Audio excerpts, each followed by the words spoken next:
Hi everyone, I hope you're all safe and sound, doing well. My name is Arshad Sayyed. I'm a script writer. I've been writing for many years, television, films, and now web series. And I'm here to talk to you about the power of writing.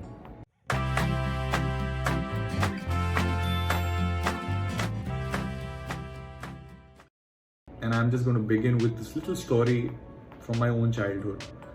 Way back then when we didn't have too much entertainment those days. We didn't have computers, we didn't have phones, and obviously we didn't have social media. What we had was comics. And I grew up on this comic called the Amar Chitra Katha, which I'm sure some of you would be familiar with. And there was a story of a gentleman called Vidyasagar, which I read. Vidyasagar was a principal, I think. I don't remember anything about that comic today, that story. What I do remember is that in one of the panels in the comic, Principal Vidyasagar is getting off a train with a suitcase, and a porter, a coolie, comes up to him and says, "Sir, can I carry your luggage for you?" Vidyasagar turns around and tells him, "No, I'll carry it myself, because a man must carry his own burden." Now at that young age, this line made a lot of sense to me. I don't know how and I don't know why. And it stayed with me.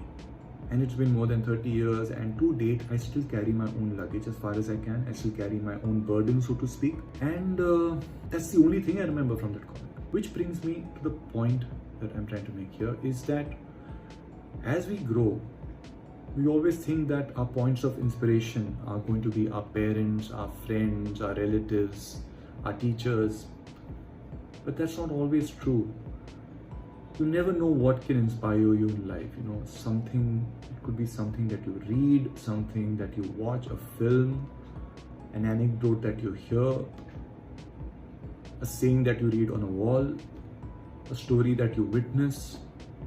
Life has so many teachers, which makes me wonder that if at that age I had not read that book of Vidyasagar, the comic, today would I be different? Would I be carrying my own luggage? Or wouldn't I? Frankly, I really don't have an answer to that. I don't know.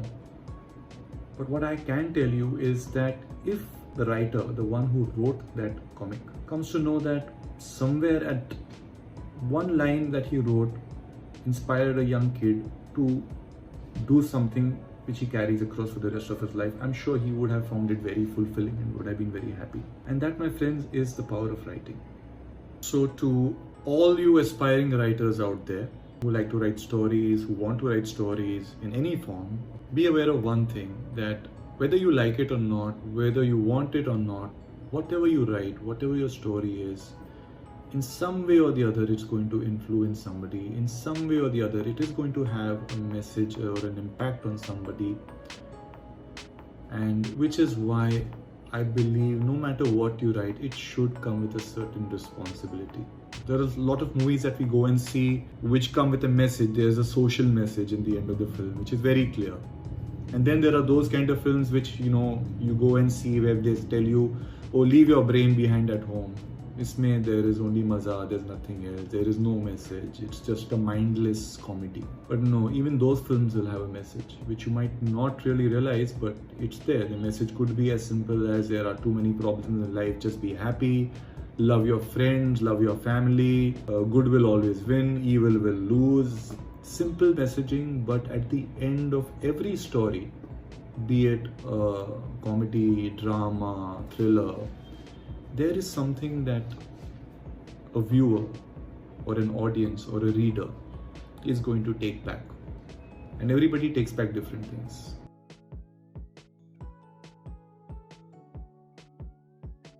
So what are we trying to say here? Are we trying to say that every story that I write will have a message in it, whether I know it or whether I don't know it? Well, if that's the case, then I might as well know it, right?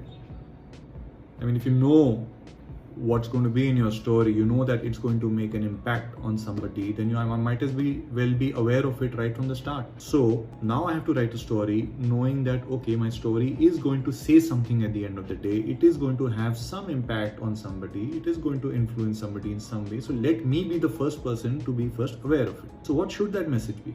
Well, it could be anything. It could be anything that is close to your heart. You want to write about gender equality, you want to write about education for children, you want to write about being kind to animals, you want to write about something as basic as being happy, being funny, spreading joy and laughter all around. It could be anything. Don't litter, be nice to your neighbor. A message could be anything that is positive, obviously. And don't make it like a big burden on your head. Oh my God, I have this message to deliver. You're not Moses going out there and giving the 10 commandments. You're just a storyteller who is using a device to put a little story out there and hoping that it will have some impact on somebody. Because know one thing, your story is not going to change the world. No story, no film, no medium can ever change the world. Otherwise, the world would be a very different place. But yes, if it does impact somebody, if it does make one small impression on somebody, if it makes somebody sit up and think for a moment, I think you have achieved what you set out to. So if you are intentionally trying to tell a story which has a message in it, the key factor that you have to remember is not to make it boring, because that's the last thing anybody wants. You might give the best of the messages, the best of viewpoints, but at the end, if it's boring for an audience, for a reader, they're just going to switch off, they're just going to shut the book, they're just going to flip the page, they're going to just move on, because that's the way it is. Everybody reads to be inspired and in a way to be entertained. The thing is that we can't be preachy. We have to say something, we have to say it in a very sugar-coated way, that it's a lesson learned but you still don't know that you learned it. So how does it work? I have a message I want to give out. Should I think of first the message and then put a story around it? Or should I have a story and then try and fit my message inside it? It can happen either ways. As long as it happens organically, and as long as it's entertaining, and as long as the message comes across like a nice sugar-coated pill, it's not a bitter pill to swallow, that people don't say that, oh my God, this is too heavy, I don't want to hear this, no matter how big a statement you're making.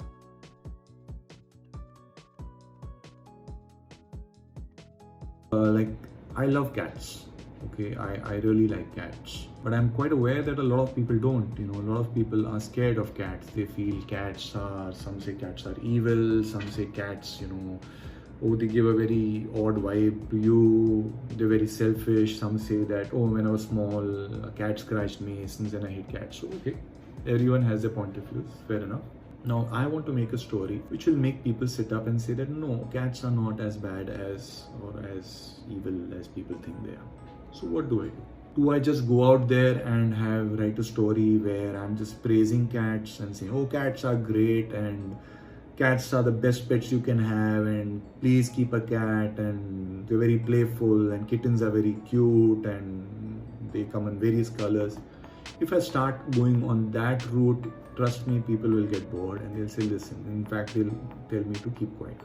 I will have to create a story which obviously will involve a cat. And in that story, there will be one person who will speak the mind of the people I'm targeting, the people who I feel should be the ones who should now like cats. So if there is a character in the story who does not like cats, that is a person they will identify with. Now, this character cannot be a villain. If this character is a villain, is a bad person, then why would anybody watching that or reading that identify with that and say, he'll say that, no, I'm not a bad person. So why are you trying to say that only bad people don't like cats? No, can't be that. It'll have to be a good person, a positive person, somebody you identify with, somebody who I like. So I see this person and I say, oh, this person is very nice. This person is just like me. And hey, what else? Just like me, this person doesn't like cats too. Okay, so now I'm forming a connect with this person.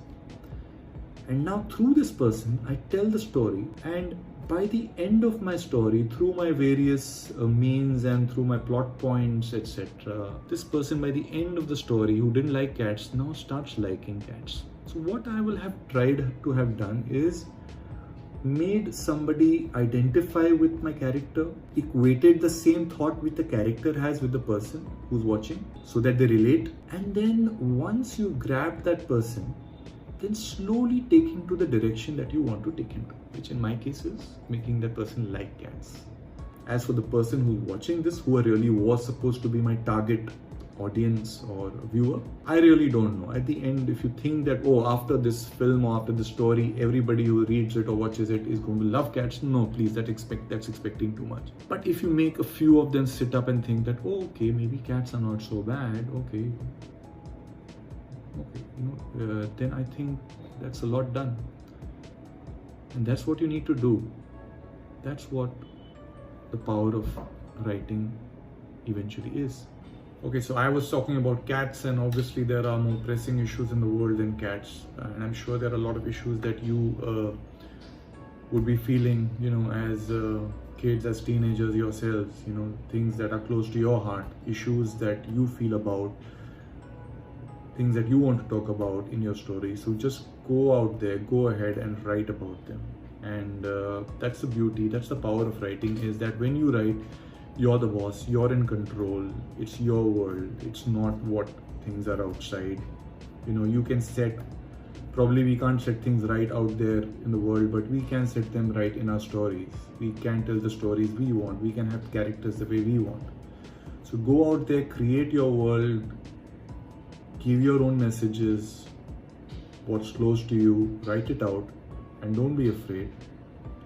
And don't worry that, oh, with what I'm writing, will it impact, will it reach somebody, will people get my message? No, that is not your worry. Your job is to just go ahead and put your best.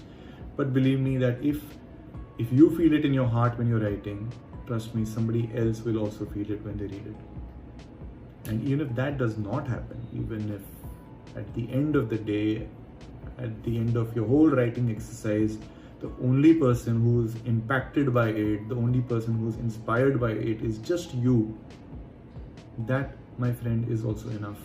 Because the thing is that the only life that we can change is our own. And the day everybody does that, then the world changes. And it's all better. So now, before it gets a little too heavy, I'd like to end over here. And thank you so much for hearing me, and all the best. Stay healthy, stay safe, stay happy, and keep on writing. More power.